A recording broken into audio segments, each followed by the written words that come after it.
חג סוכות. בפסוק כתוב, בסוכות ישנו 7 ימים. חג סוכות יש לנו 2 מישורים, מישור עקיף ומישור ישיר. מישור עקיף, מצווה עקיפה.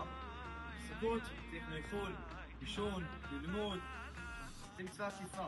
מצווה ישירה בחג הסוכות זה 4 המינים. 4 המינים כנגד 4 איברים שבתוך האדם. האתרוג כנגד הלב, הלולב כנגד עמוד השדרה, העדף כנגד העיניים, והערבה כנגד הפה. 4 האיברים האלו הם מחברים את האדם ביחד. מצוות 4 המינים הם מאחדים את העם, הם מאחדים את הטוב. יש גם 4 מינים סוגים שונים של האנשים, אבל בחג הסוכות כולנו מתאחדים ביחד, שנזכה בסוכת דוד אנו פלט, שיהיה לנו שנה של אחדות, שנה של אהבה. חג שמח.